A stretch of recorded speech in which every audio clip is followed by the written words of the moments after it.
to talk about how dancers with food allergies and food intolerances can fuel their training both safely and effectively without feeling isolated or left out because of their allergy or intolerance. I'm Rachel Fine, registered dietitian nutritionist and founder of To The Point Nutrition. A dancer's performance is a direct result of hard work and motivation. So where does food fit into this? There's a lot of myths and a ton of antiquated ideals, and I'm here to dispel those.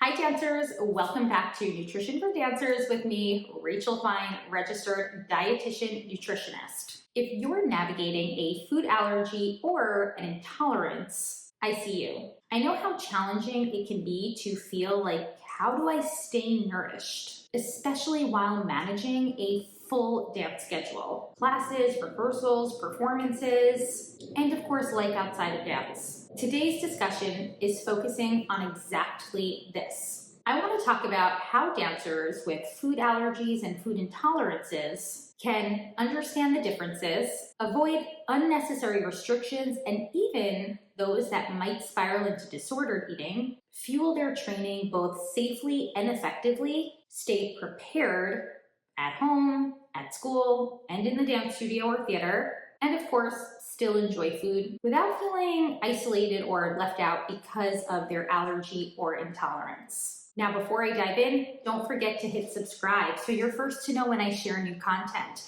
You can also find me on Instagram. I'm at To The Point Nutrition, and I uncover a ton of topics for dancers just like this. So let's start unpacking what we mean when we say food allergy or food intolerance, because we've got to clear up some common confusion. Allergies and intolerances, they're not the same. A food allergy, this involves your immune system. It treats a protein in food like a dangerous invader, and it launches a response, an immune response that could be anywhere from mild to even life-threatening. That's why dancers with food allergies must be extra cautious and always prepared. The 8 most common food allergies that we see here in the United States include milk, eggs, peanuts, tree nuts, wheat, soy, fish, and shellfish. Now, on the other hand, food intolerances, these don't involve your body's immune system. They usually result from the digestive system not being able to fully break down a part of food. Symptoms might include a lot of bloating,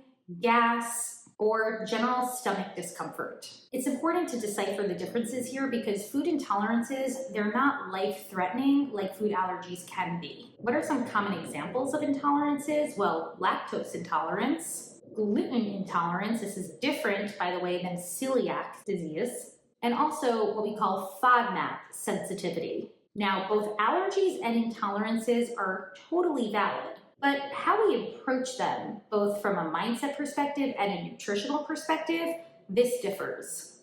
I want to talk about something sensitive but very important, and that's when dancers tend to self-diagnose food intolerances. So as dancers, we are commonly surrounded by a lot of conversations about food, particularly eating and they quote clean. This is a popular one. Included in these conversations also comes up topics like cutting out dairy or even going gluten-free. Now, sometimes these choices are less about physical health and more about feeling in control. It can be very tempting for a dancer to use an undiagnosed food intolerance as a way to avoid a food or entire food group in a more socially acceptable way. But here's the risk. Without clear medical guidance, dancers can easily fall into overly restrictive tendencies. This leads to underfueling, ultimately poor performance, and even a disordered relationship with food. If you're experiencing any of these symptoms or it sounds relatable, this is a time for you to consult with a licensed healthcare provider. A registered dietitian nutritionist, a gastroenterologist, and even an allergist can be incredibly helpful here. Don't rely on unvalidated food sensitivity tests. These often lack scientific backing and unnecessarily narrow your food options. Now, there are absolutely very valid medical reasons why dancers might have to avoid certain foods. Celiac disease, this requires 100% avoidance of gluten. Lactose intolerance might mean limiting or replacing dairy, and life-threatening food allergies, this will obviously require a need for full avoidance of that allergen. But choosing to avoid gluten, dairy, or even sugar without an appropriate diagnosis, that's where we need to pause. Sugar, for example, it's your body's preferred and even primary fuel source. It's especially important for dancers who train intensely at the elite level. Avoiding sugar without a real reason to do so is likely going to lead to fatigue and underperformance. So how do we build a dancer's plate that is both safe and nourishing? Well, let's walk through that. Building a nourishing plan, even when you have food allergies or intolerances, it just takes a little extra intent and effort. Also, creativity. It's 100% possible. We just need some time to do it. For dancers, this immediately means focusing on abundance, what you can have, rather than on what you can't have. So a few key tips. Substitute smartly. If you're nut-free, then try seed butters like sunflower or even pumpkin seeds. Focus on balance. You still need food sources of carbs, proteins, and fats for your meals and snacks. They just need to be from food-safe sources. Important is to read labels carefully, especially on any packaged snacks or supplements that you might be taking. Now, talk to your teachers. They should know about your allergy and know how to respond in an emergency. If your studio is allergy aware, which by the way is really important, it may even be nut-free. And while this can feel limiting, it's all about keeping dancers at your studio who might have these allergies safe. So let's talk about what we can pack for a dancer who either has these allergies or might be dancing in an allergy-free zone. Quick fueling options that are free from those major allergens: edamame, roasted with olive oil and salt, chia pudding made with seed butter, and even a plant-based milk, banana slices with some butter, smoothies, always a great and versatile option, veggies and crackers, gluten-free crackers if they need to be, with hummus and sun butter. Legume-based pastas can be helpful, and even homemade energy bites, so long they're made in an allergen-free household. How about making sure that we can sustain a supportive relationship with food even while navigating food allergies? This is where we talk about intuitive eating, and if it's possible, even in these instances. Well, the short answer is absolutely. It requires mindfulness, which is a major part of the intuitive eating paradigm. So here are 2 steps that help. I want you to reframe your avoidance more as a choice that is based out of self-care. Instead of saying, I'm not allowed to eat this, say, I'm choosing not to eat this because if I did, I'd be putting my body in an unsafe situation. This subtle mindset will help you feel grounded and focused on your own self-care. Another focus, as I said earlier, is on food abundance. Even if you are avoiding certain foods, there are many options that can likely still work for you. Love bagels?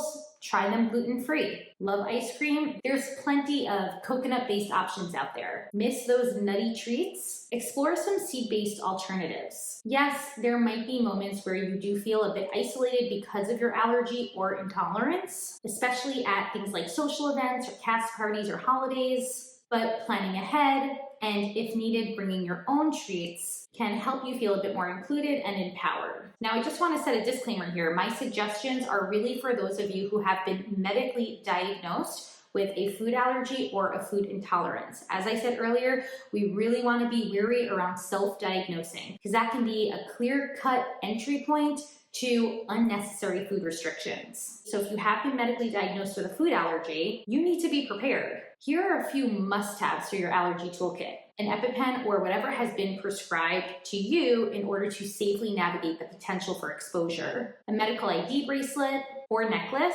and even a written emergency plan. This can be shared with your studio, your friends, your teachers, and the staff. Most importantly, speak up, be vocal. It's not annoying to advocate for yourself. It's smart, It's responsible, and it's pretty necessary. You are becoming the expert of your body, and that's really something to be proud of. So let's recap a bit here. Food allergies are different than food intolerances. Food allergies involve your immune response, and these can even be life-threatening. Food intolerances typically involve your digestive tract, a lot of discomfort.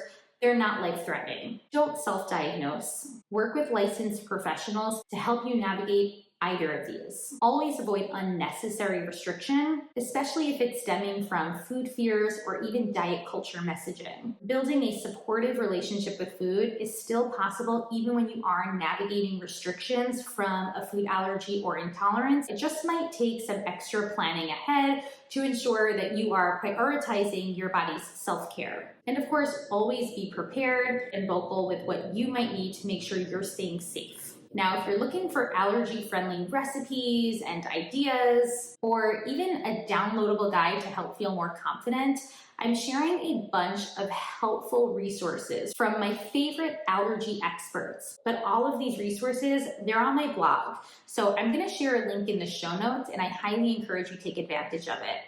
I hope you're walking away with some beneficial insights from today's discussion. But as I mentioned, don't forget to hit subscribe so you're first to know when I share new content, and go find me on Instagram because that's where you're going to get daily tips and advice to help you navigate similar challenges and learn how to utilize food and nutrition to best support your dancing.